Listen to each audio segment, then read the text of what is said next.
अगर मैं आपसे कहूं कि हिमालय की एक छोटी सी मछली पूरे नदी तंत्र को सेहत बता सकती है, तो क्या आप विश्वास करेंगे? और अगर यही मछली विलुप्त हो जाए तो समझ लीजिए कि खतरा सिर्फ एक प्रजाति को नहीं बल्कि पूरी पूरे हिमालयी पारिस्थितिकी तंत्र को है।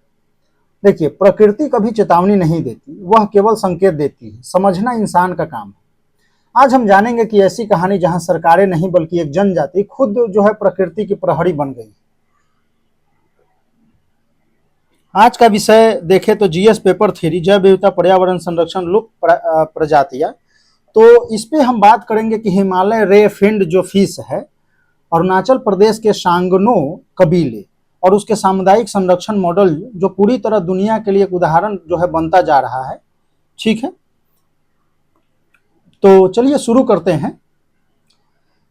जब भी जैव विविधता संरक्षण की बात होती है, हमारा ध्यान बाघ, हाथी, गैंडे पर जाता है, लेकिन असली जो है पारिस्थितिकी की रक्षा कई बार उन छोटी प्रजातियों से होती है जिन्हें हम शायद पहचानते भी नहीं हैं।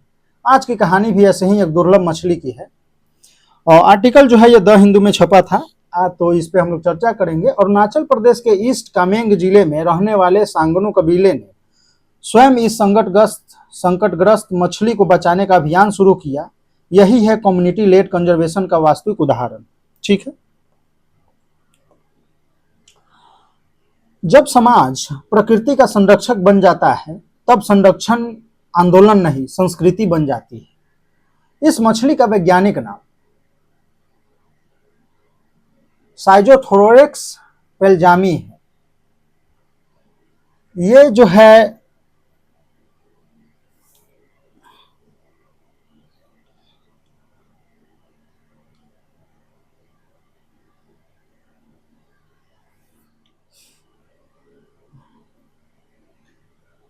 इसका वैज्ञानिक नाम, इस मछली का वैज्ञानिक नाम सीजोथोरैक्स पेलजामी, और यह जो है साइप्रानाइडी परिवार की एक मीठे पानी की मछली है। स्थानीय न्यासी भाषा में इसे जो है नगारसिंग कहा जाता है और यह सामान्य मछली नहीं है बल्कि हजारों वर्षों से जो है विकसित हुई ऐसी प्रजाति है जो केवल ठंडे और ऑक्सीजन से भरपूर और तेज बहाव वाली पहाड़ी जल में जीवित रह सकती है। ठीक है, तो इसी कारण से इसे हिमालयी पारिस्थितिकी का विशेष प्रतिनिधि भी जो है माना जाता है। तो हर प्रजाति प्रकृति की एक भाषा है। हर एक भाषा खो जाए तो पूरी कहानी अधूरी रह जाती है। तो सवाल यह है कि यह मछली आखिर कहाँ रहती है? केवल उच्च हिमालयी नदियों, ग्लेशियर से निकलने वाली धाराओं और अत्यधिक स्वच्छ जल स्रोतों में पाई जाती है। अरुणाचल प्रदेश के लापाबुंग जो है लापामुंग और रिचोसो धाराओं, ठीक है, में पनपती है। जैसी धाराओं में इसका महत्वपूर्ण आवास है। यह तेज बहाव वाले पानी में रहती है जहां ऑक्सीजन की मात्रा अधिक होती है। यदि नदी प्रदूषित हो जाए तो यह सबसे पहले प्रभावित होने वाली प्रजातियों में शामिल होती है। यही कारण है कि वैज्ञानिक इसे बायो इंडिकेटर स्पीसीज भी कहते हैं। तो आप इसे बोल सकते हैं। ठीक है, तेज बहने वाली धाराओं, नदियों, ठंडे पानी मूल निवासी है, माइक्रो हैबिटेट है। तो जो है ये सब आप लापाबुंग जो है रिचासो धाराओं में। पारिस्थितिकी गतिशीलता तो महाशीर जैसे बड़े शिकारियों से बचने और सुरक्षित रूप से प्रजनन करने के लिए इसे उथली और अलग थलग ऊपरी धाराओं में आवश्यक होती है। वहीं पे नेक्स्ट इसकी हम विशेषताओं की अगर बात करते हैं तो समझते हैं कि मछली जो है इतनी खास क्यों है। तो इसके पंख जो है मजबूत हड्डीदार किरणों से बने होते हैं जिससे जो है तेज धारा में भी संतुलन बना रहता है। और इसकी पूंछ जो है दोनों ओर से समान होती है और सबसे यह पानी में तेज आगे से, और जिससे जो है पानी में जो है तेजी से है वो आगे क्या होता है, फॉरवर्ड संतुलित थ्रस्ट पैदा करता है, कुशल जो है फॉरवर्ड मूवमेंट।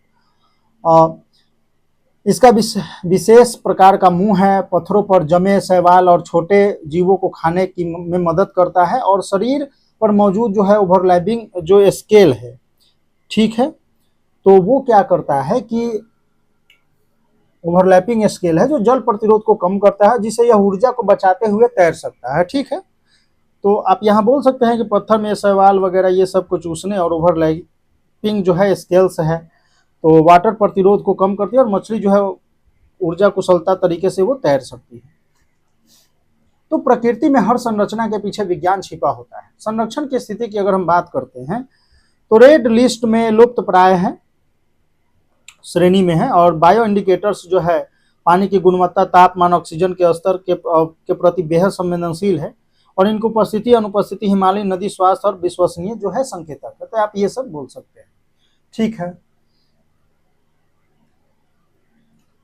इसमें आप ये बोलेंगे कि यदि जो है संकटग्रस्त जो है घोषित किया जाता है, लेकिन चिंता केवल एक मछली की नहीं है, यह प्रजाति अगर समाप्त होती है तो इसका अर्थ होगा कि नदी का तापमान बदल रहा है, आप बोल सकते हैं प्रदूषण भी बढ़ चुका है, और पूरी नदी का सेहत मतलब नदी के सेहत का ये संकेत देता है। तो इसीलिए इसको indicator species, bio indicator species भी कहा जाता है। तो जो सामुदायिक संरक्षण मॉडल है ये आपको ध्यान में रखना होगा, इसको यूज करेंगे आप आंसर राइटिंग में। न्यासी समुदाय और सांगनो कबीले का प्रयास। तो देखिए इस कबीले ने स्वयं इस मछली का संरक्षण का जिम्मा उठाया है, जो मछलियों को सुरक्षित स्थानों पे क्या करते हैं, स्थानांतरित करते हैं, ट्रांसलोकेशन ड्राइव। ठीक है, और जो है सुरक्षित स्थानों पे हस्तांतरित करना है। प्रजनन काल में जो है कि अब मछली पकड़ने पे ये प्रतिबंध लगा है। पूरे समुदाय को संरक्षण अभियान से जोड़ा है, और उदाहरण बताता है कि केवल कानून नहीं बल्कि स्थानीय अगर समाज भी देखा जाए तो पर्यावरण को बचा सकता है। इसी को कहा जाता है बॉटम अप कंजर्वेशन मॉडल, जो आज पूरी दुनिया में सफल माना जा रहा है। तो हम नीचे से जो है संरक्षण की बात हम करें, ना कि ऊपर से थोपे। ठीक है, तो लोगों को जागरूक करें उनसे प्रति जो है, तो ये तो फिशिंग बैन्स है। यहाँ जो है जीविका संरक्षण करते हुए पर्यावरण जो है पर्यटन इको टूरिज्म को बढ़ावा और दिया जा सकता है। ठीक है, तो आप बोल सकते हैं कि प्रकृति की सबसे मजबूत सुरक्षा दीवार स्थानीय समुदाय होता है। ठीक है, तो स्थानीय समुदाय को आप जागरूक करें, इनको आप, तो ये अगर जागरूक होते हैं, समाज जागरूक होगा, ये सब, और फिर देश तो जागरूक होना ही है। तो इस पूरी कहानी को हम 3 बड़ी बात सीखने को मिलती है कि जैव विविधता का संरक्षण केवल सरकार की जिम्मेदारी नहीं है, और इसमें हम ये भी बोल सकते हैं कि स्थानीय जो जनजाति है ज्ञान, आधुनिक विज्ञान और महत्वपूर्ण सहयोगी बन सकता है। तीसरा है कि यदि हमें हिमालय बचाना है तो उसकी नदियों, मछलियां, स्थानीय समुदाय और इन सबकी जो है क्या है रक्षा करनी होगी। तो आप इसको आप देख सकते हैं, निष्कर्ष में है कि मछली प्रजाति बचाने तक सीमित नहीं, नाजुक हिमालयी जलीय परिस्थितियों को अक्षुण्ण रखने के लिए अनिवार्य है। इस जो है कमिंग सांगवान कबीले कम्युनिटी लेड मॉडल से में सीस टॉप डाउन सरकारी नीति के बजाय जो है बॉटम अप जन भागीदारी मॉडल प्रभावशीलता को साबित करता है। मेन आंसर राइटिंग के पर्पज से आप इस क्वेश्चन को आंसर लिखेंगे। और फाइनली हम ये बोल सकते हैं कि जब अंतिम नदी प्रदूषित होगी और अंतिम मछली विलुप्त होगी, तब इंसान समझेगा कि धन नहीं, प्रकृति ही सबसे बड़ी पूंजी थी। इसी सोच के साथ, और यही है सतत विकास का वास्तविक अर्थ। धन्यवाद।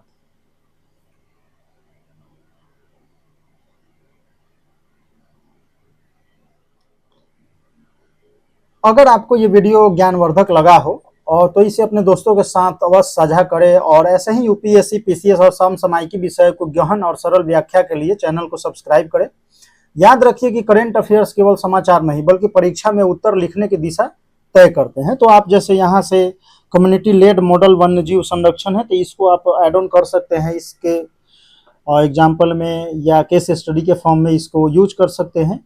बॉटम अप जो है जन भागीदारी मॉडल प्रभावशीलता, तो ये सभी इंपॉर्टेंट चीजें हैं जो आप यूज कर सकते हैं। ठीक है।